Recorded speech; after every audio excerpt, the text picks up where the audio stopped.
Grabe na nga ba at may kakalat na naman na issue dahil sa nangyaring Prime event. May kumakalat ngayon na chika na Kimi, dinedma na naman daw ni Janine Gutierrez. Si Paulo lang daw ang kinawayan at nginitian matapos magkasalubong sa Prime event. Ayon nga sa post ng isang mapagpatol, nagkasalubong daw sa Prime event sina Pau at Janine. Pinansin lang daw ni Janine Gutierrez si Pau. Pangalawang beses na yan, nginitian daw ni Kimi at kumaway pa. Grabe, be professional naman. Sana konting respeto. Highs.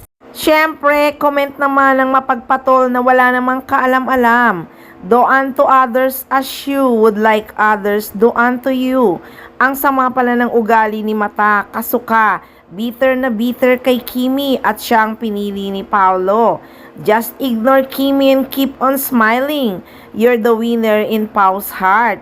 Tawanan mo na lang mga bastos at no respect na tao. Not important. Di pa rin kontento sa thunder niya. Cheap ang dating. Ilan bang lalaki ang gusto niya?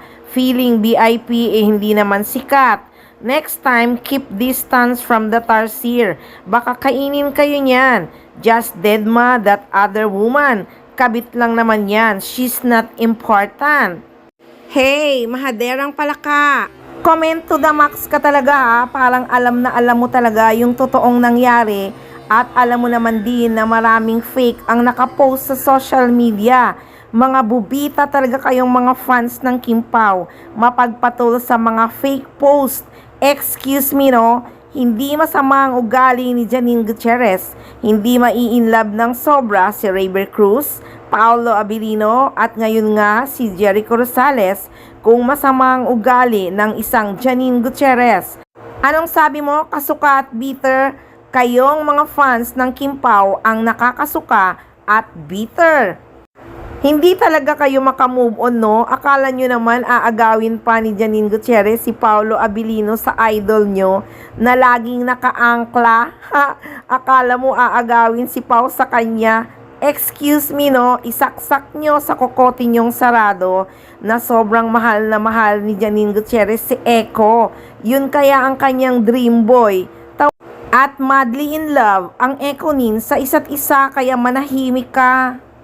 Tatawagin mo pa talagang Tarsier si Janine Gutierrez ha, na isa sa pinakamagandang mukha sa buong mundo. Tarsier ang tawag mo. You're out of your mind.